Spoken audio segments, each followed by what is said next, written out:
Hello, everybody. Doug Peters here from the Abilene Chamber of Commerce. Have a few things I want to share with you today.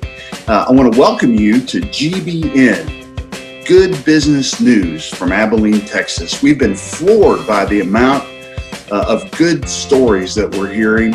Businesses who have stepped up to help others through all of this turmoil, the difficulties that we're all having during this COVID-19 virus crisis. So we decided to take a page out of Mr. Rogers' book and share that news in a weekly video segment that we're calling Good Business News Abilene, Texas. Again, I'm Doug Peters, and welcome to this beautifully produced news segment. By the way, I have no idea what I'm doing.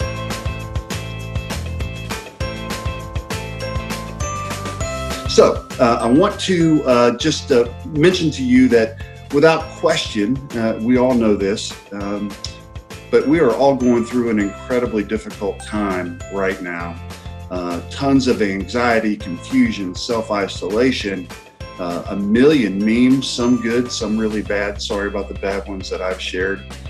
But what's really remarkable to me is that our business community has found a way to band together to do things that we think are newsworthy, noteworthy, and that's our intent today, is to share some of those things with you. I like to call it the Abilene way, and I could not be more proud to be from a community that is working together, that is abiding by the things that are being asked of us, and so on and so forth. So this Abilene way, one of the ways that I have seen this exhibited recently is by companies like Office Depot, United, Market Street, HEB, and many more have opened positions to hire temporarily laid off workers, making sure that their families still have the ability to put food on their table and to do good things for themselves. In fact, Office Depot, last week I heard, even conducted its own blood drive, which was for our local hospitals. I think that's certainly worth mentioning. Local small businesses such as the Embroiderette and Monk's Coffee Shop downtown have pivoted their business and offered a portion of their proceeds to local funds such as United Way and community foundations, COVID-19 Relief Fund. Even local manufacturers have gotten in on the act. Tyga Boats and many others have partnered and begun producing face shields, gowns, and other personal protective equipment for our health and medical community. And for one small business owner locally, they decided to help keep Abilene beautiful by offering free mowing services during the pandemic. I don't know about you, but I am inspired.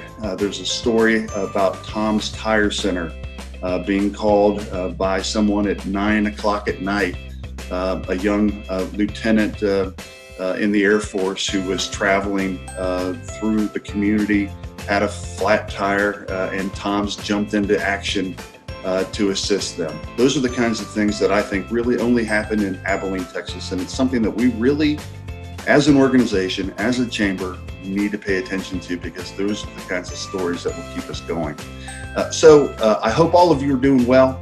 I do hope that you'll tune in for a future episode or edition of Good Business News. I promise they'll get better as we go along. I'm working on my Tiger King impression. Maybe I can do that one next time.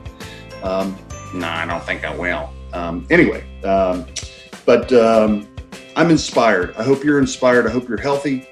Anything this Chamber of Commerce, the Abilene Chamber, in business for 112 years can do for you, I hope you'll reach out, hope you'll let us know, and I hope you'll let us go to work for you. For those of you who have renewed your memberships, thank you. This is a tough time for many of us, and the business community is our lifeblood. It's what keeps our lights on and allows us to continue to do the work that we do. So I want to thank you that have, to those of you who have been able to renew, and to those of you who have joined. We are super grateful for the support, particularly in times like this. So just a reminder, no matter how tough situations get, as Mr. Rogers would say, look for the helpers. Thank you, Abilene. We'll see you next time.